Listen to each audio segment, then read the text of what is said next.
Coucou tout le monde, je vous propose aujourd'hui de découvrir la réalisation que j'ai faite pour le challenge de Jennifer Passion. Je vous mets bien sûr le lien en barre d'infos. C'est le challenge numéro 4 pour le mois de septembre et je vous laisse découvrir tous les détails soit sur sa page Facebook, soit sur sa chaîne YouTube. Pour ce qui est du combo de couleurs qui doit être respecté, j'ai choisi d'utiliser les Distress Oxide et je commence par mettre sur tout le rectangle que je viens de découper la couleur Tie-Dye.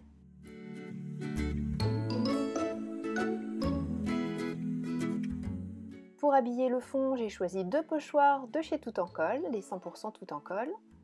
Et je commence par le pochoir alphabet et deux couleurs de Distress Oxide, la Picked Raspberry et la Abundant Coral.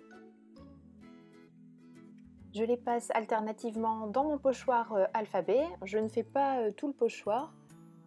Par contre, j'insiste bien sur la lettre O de cet alphabet puisque c'était un des impératifs, la lettre O devait apparaître. Je change de pochoir et de couleur de Distress Oxide pour la Ripe Persimmon et je ne rajoute que quelques éléments de déco à l'aide de ce pochoir.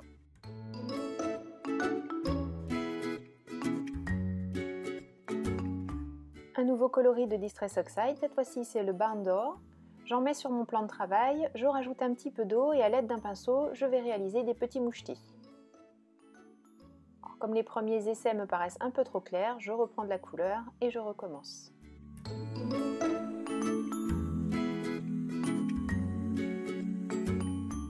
Et pour utiliser la couleur qui reste sur ma plaque, je prends mon pinceau et je crée une sorte de cadre en passant le pinceau tout autour de la carte. Moi, je vous avouerai que sur le moment ça m'a paru une bonne idée et que le résultat ne m'a pas trop plu, mais bon, je vais arranger ça plus tard.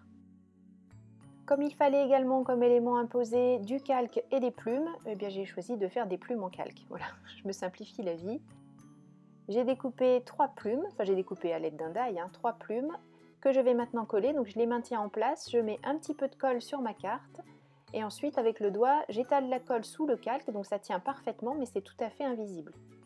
Je fais la même chose à l'autre extrémité des plumes, je ne vais pas mettre de colle sur toute la surface, c'est largement suffisant, ça ne va pas bouger.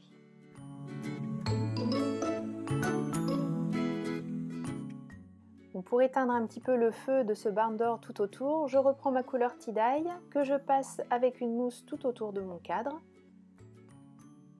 Et pour quand même apporter un cadre, je reprends Barn Door et je fais juste l'extérieur pour vraiment finir le cadre de cette carte. À l'aide d'un feutre noir fin, je dessine comme des petits fils qui tiendraient les plumes sur le haut de la carte. Et je vais également réaliser un cadre à main levée tout autour. Je vais rajouter, vous me connaissez bien maintenant, quelques petits zigouigouis. Et comme l'encre Distress Oxide a tendance à se déposer un petit peu sur la pointe de mon crayon, de temps en temps je vais gribouiller sur une petite feuille à côté, histoire de dire que je libère l'encre et que tout se passe bien. J'ai choisi d'utiliser une base de carte noire pour rappeler les décos que j'ai faites avec le feutre noir, et puis également pour faire ressortir toutes ces jolies couleurs du combo qu'a choisi Jennifer pour son challenge. Merci beaucoup d'avoir suivi cette vidéo, je vous donne rendez-vous très bientôt pour une nouvelle vidéo création. D'ici là, prenez bien soin de vous, gros bisous, bye bye.